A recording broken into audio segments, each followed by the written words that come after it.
Conversando francamente com o Paes de Lira. Olá, amigos. Estamos encerrando mais uma semana de trabalho na Câmara dos Deputados. Muito intensa, muitas horas trabalhadas. Para que tenha uma ideia, uma sessão terça-feira terminou mais de 11 da noite, uma na quarta-feira terminou à 1 da manhã. Mas havia um processo de obstrução muito forte que levou a isso. A única matéria votada em plenário foi o projeto de lei do Executivo a respeito do novo modelo de exploração do petróleo, principalmente voltado para a exploração das riquezas da chamada camada petrolífera do pré-sal, as riquezas do pré-sal. Depois de muita obstrução, o texto principal do governo foi aprovado com base em uma subemenda aglutinativa de plenário.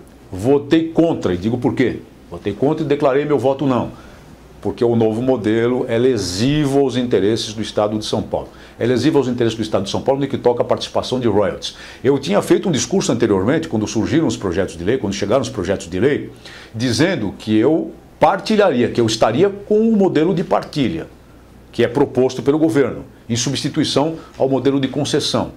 Porque, na minha opinião, não há diferença muito relevante em termos de riqueza nacional entre um modelo e outro. E como é uma proposta, uma nova tentativa, que se diz talvez um pouco mais moderna ou mais adequada a um país que produza, como certamente nós já produzimos e produziremos logo mais, muito petróleo, eu me alinhei a esse modelo, desde que ele não prejudicasse, deixei bem claro isso no discurso, não prejudicasse os direitos dos estados produtores, ou estados confrontantes, se quiserem, entre os quais o do Estado de São Paulo. E acontece que o projeto de lei do governo veio atrelado a um novo critério de redistribuição, não só devido à camada do pré-sal do futuro, na qual eu concordo que haja uma redistribuição mais equitativa com os demais estados, até em termos de royalties, mas não naquilo que já tem vigência, na exploração terrestre, na exploração da plataforma continental e nas áreas já licitadas do pré-sal, porque se eu admitisse isso, eu admitiria uma séria lesão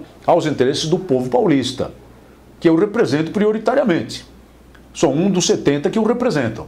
Porém, não só o povo paulista, do Paraná, do Rio de Janeiro, do Espírito Santo, da Bahia, de Sergipe, dos estados confrontantes ou produtores, termo que queiram escolher. Então votei contra e declarei meu voto não, embora essa votação não tenha sido nominal no painel eletrônico. Há ainda um destaque a respeito dessa matéria, que é a emenda 387, que parece muito bem articulada, dos deputados Ibsen Pinheiro e Humberto Souto, que propõe um novo modelo generalista com distribuição meio a meio entre estados e municípios, mas tem um texto que me parece, em primeira análise, vago, não estabelece o percentual dos royalties e, numa análise que eu considero até agora, da minha parte, um pouco superficial, parece também ser lesivo aos interesses do Estado de São Paulo. Se assim for, eu não terei problema algum em votar contra também e declarar meu voto. Mas estamos fazendo uma análise, meu gabinete está fazendo uma análise mediante um modelo matemático para uma decisão mais apurada. Essa matéria deverá ser votada na próxima terça-feira. Há muitas dúvidas ainda sobre a PEC 300 em confronto com a PEC 41.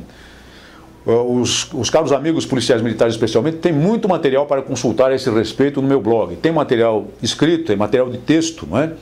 Tem um programa gravado, um programa que eu gravei especialmente para esclarecer esses pontos. Tem o meu debate com o deputado Nazareno Fonteles, que é contra os policiais militares nessa matéria e é favorável à PEC 41, ele é do PT do Piauí. Tem também uma entrevista que concedi ao deputado estadual Major Olímpio no programa Major Olímpio e Você. É só consultar esses dados todos, esses áudios, vídeos e dados de texto que estão lá no blog, para que os amigos se informem adequadamente. Se ainda subsistir alguma dúvida, eu ficaria à disposição, mas a posição é clara, a PEC 41 não nos interessa, porque ela remete o piso salarial à lei, não é isso que nós queremos o piso salarial na Constituição. E segundo, ela dá um ano de prazo para o governo começar a pagar o piso salarial. Um ano de prazo para começar a pagar, eu repito, para deixar bem claro. Ou seja, pode ser 1 ano, 2, 4, 8, ninguém sabe. E ainda dependemos de uma lei que virá do Executivo Federal. Ou seja, é o mesmo que uma vitória de pirro, não nos interessa. Continuamos a lutar pela PEC 300. Se pudermos aproveitar a PEC 41 para agregar a ela os ganhos da PEC 300, muito bem. Se não, vamos lutar pela PEC 300. E encaminhamos o requerimento ao presidente da Casa, deputado Michel Temer, de inclusão em pauta, apoiado por centenas de deputados. E tenho insistido com discursos, assim como tem o capitão Assunção, assim como tem o Major Fábio, assim como tem outros apoiadores da PEC 300, para que o deputado Michel Temer coloque a matéria em pauta. Se possível ainda esse ano, que me parece um pouco difícil, mas na pior das hipóteses, num momento bastante adequado, no início do próximo ano de trabalhos legislativos. Em termos de comissões, houve muita intensidade de trabalho também, e continuo a lutar na Comissão de na Comissão de Viação e Transportes, por um projeto de lei de minha autoria que proíbe a expansão e a construção de aeroportos em zonas densamente povoadas. É claro que o foco é o caso do aeroporto de Congonhas, em que existe toda uma questão de segurança daquele entorno, daquela população envolvida. E outros, como Campo de Marte, aeroporto de Santos Dumont, aeroporto de Vitória, no Espírito Santo, com características similares. Aeroportos que devem crescer em tecnologia, em segurança, devem receber agregados de segurança e agregados para o conforto dos passageiros, mas não ser alvo de expansão física. Chega de sofrimento das populações desses entornos, chega de desapropriações que nunca são pagas pelo poder público, chega de fila de precatórios afetando pessoas pobres, remediadas, humildes, pessoas idosas que nunca verão a cor do seu dinheiro. Afinal de contas, o Congresso Nacional aprovou, não é mesmo, a famigerada PEC do calote. E continua a lutar, ou melhor, obtivemos aí uma vitória importante na Comissão de Desenvolvimento Econômico, Indústria e Comércio, conseguindo incluir os consultórios médicos e dentários e médicos e odontológicos, isso talvez possa se expandir para outras áreas de saúde, no Simples Federal. Isso vai simplificar a administração tributária dos médicos dentistas em seus consultórios particulares ou associados e vai, espero eu, em última análise, reduzir os custos para o usuário final, para o cliente dos dentistas e dos médicos. É importante a matéria, foi um projeto de lei de minha autoria, aprovado na comissão e que agora vai ao plenário.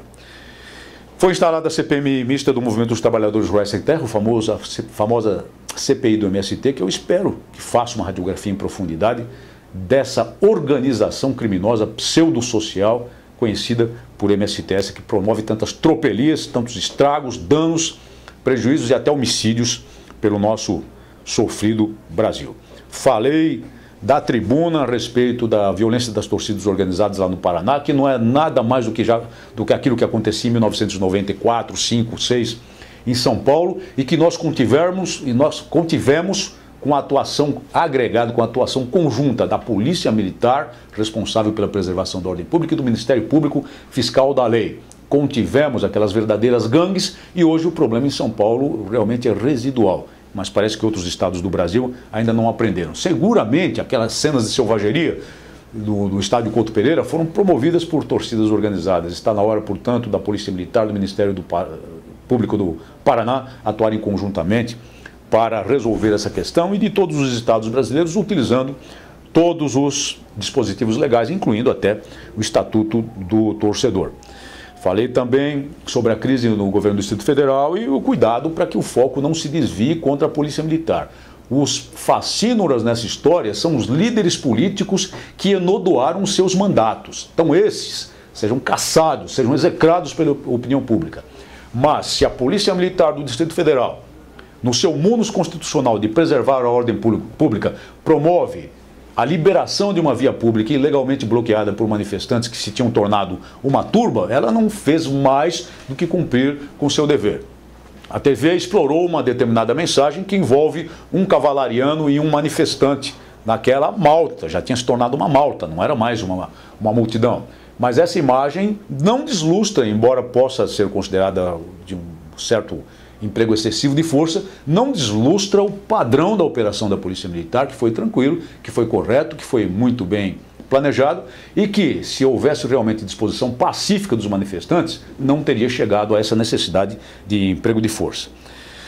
E vamos continuar a acompanhar essa crise com o principal propósito de que não venha a mídia mudar o foco daqueles governantes apanhados em imagens irretorquíveis de corrupção, transferindo o foco para a Polícia Militar, que só cumpriu o seu dever, que não é Polícia Militar de governo, de fulano ou de beltrano, mas Polícia Militar de Estado, no caso, Polícia Militar do ente jurídico Distrito Federal. Continuamos na luta, por todas as causas dos policiais militares, por todas as causas da família e da preservação da vida. Boa semana a todas.